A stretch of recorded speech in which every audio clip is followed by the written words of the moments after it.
እጅግ በጣም አስፈሪና አደገኛ ሐዲስ ልንገራችሁ።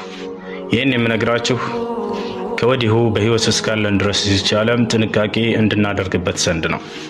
ነቢያችን ሰለላሁ ዐለይሂ ወሰለም ሐዲስ ላይ እንዲህ ብለዋል፣ ሰላሰቱን ላ ዩከሊሙሁም አላሁ የውመል ቂያማ ወላ የንዙሩ ኢለይሂም ወላ ዩዘኪሂም ወለሁም ዐዛቡን አሊም አሉ።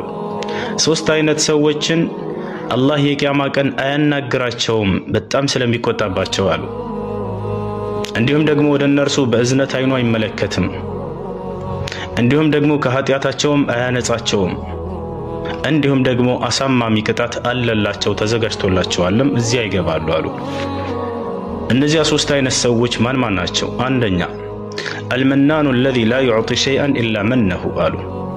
የመጀመሪያውና አንደኛው ተመጻዳቂ ሰው ነው አሉ። ምንም አይነት ስጦታ ለድሃዎች አይሰጥም የተመጻደቀ ቢሆን እንጂ አሉ። በዚያ ነገር እኔ እንዲህ አድርጌ እያለ ይመጻደቃል።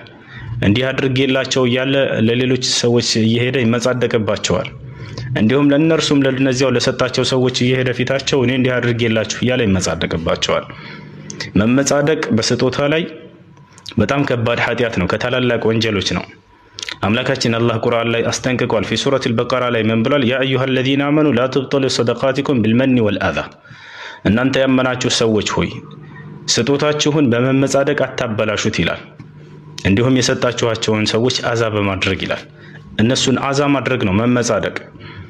ግልጽ ነው አይደለ? እየሄዳችሁ እኔ እንዲህ አድርጌላችሁ ለሌሎችም ሄዳችሁ እኔ እንዲህ አድርጌላቸው እያላችሁ የሰጣችሁትን ስጦታ አትመጻደቁ፣ አታበላሹ።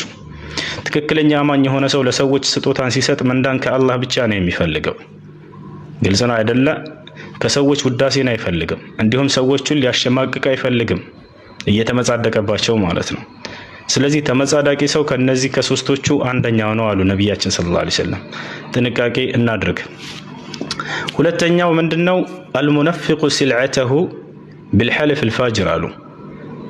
እየዋሸ እየማለ በውሸት እየማለ እቃ የሚሸጥ ሰው አሉ። ለምሳሌ ነጋዴዎችን ይመለከታል። ይሄ በሚሸጡ ጊዜ እቃቸውን ለማሻሻጥ ብለው በውሸት እየማሉ የሚሸጡ ሰዎች ሁለተኞቹ እነዚህ ናቸው። ከባድ ኃጢአት ነው ይሄ። ሶስተኛው ምንድነው? ወልሙስቢሉ ኢዛረሁ፣ ሽርጡን ወይንም ልብሱን ከቁርጭምጭሚቱ በታች የሚለቅና የሚያስረዝም የሆነ ሰው ነው አሉ።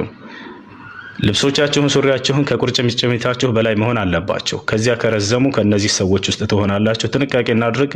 ሰላም አለይኩም።